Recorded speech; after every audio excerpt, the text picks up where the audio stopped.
Hey, podcast creator, I have an encouragement for you and a couple tips.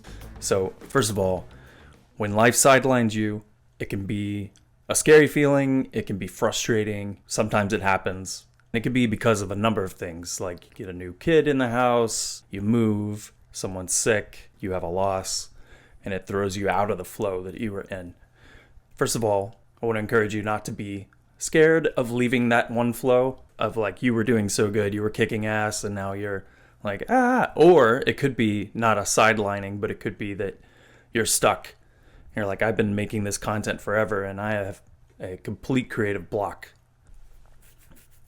Everyone goes through those times, and there are a few things you can do as a podcaster to kind of buy you time, but also keep your audience informed, keep them connected to you. So the first thing is communicate with them, and don't make it hard on yourself, especially if you're dealing with something that's emotionally difficult that's causing you to be, out of the flow.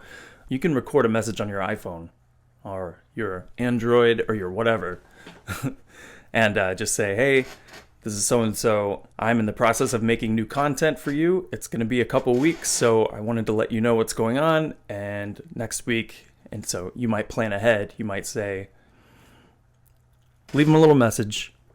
Drop that message on your computer, put that on your feed, boom. So you communicate with them. And then here are a couple other things you can do.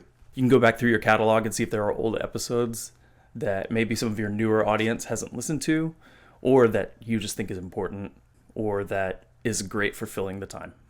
And you name it, remix, or whatever, and all you have to do is record a fresh intro that says, hey, I did this interview back in blah, blah, blah. I think it's relevant today because of this. Enjoy. Bam. Another thing you can do is repost an interview that you've done on someone else's podcast.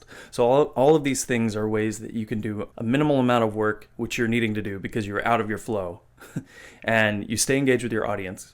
At this point, you've built a relationship with them and they're expecting stuff from you. But you need that pressure to be as light as possible. All right? And so you can repurpose old content. You can get an episode from something that you've done on someone else's podcast, put your own intro on it, or not. You can just title it in the feed, the episode I did with so-and-so. Like, as long as you're communicating, your audience will forgive you. They won't be like, you know what? I'm never listening again. You can invite them into your story. I want to come back to the flow thing. So I was walking by this river this morning. It's not a river, it's a stream. And I noticed how there's a straight line flow, and then there's a little cut in the rocks where the river went over, the stream went over this way. And it was just kind of barely moving around. Not really stagnant, but it might have felt stagnant if you were coming down the fast part and then you went here. But then eventually when you come around this way, you find the flow again. And that will happen eventually. Like, you'll find your flow again. The content will start coming to you. And also, you might find when you go off on a tangent that's a new creative idea for you, and you go, oh, so I don't actually want to be in the river anymore. I actually want to be up on this land track and walk instead of swim.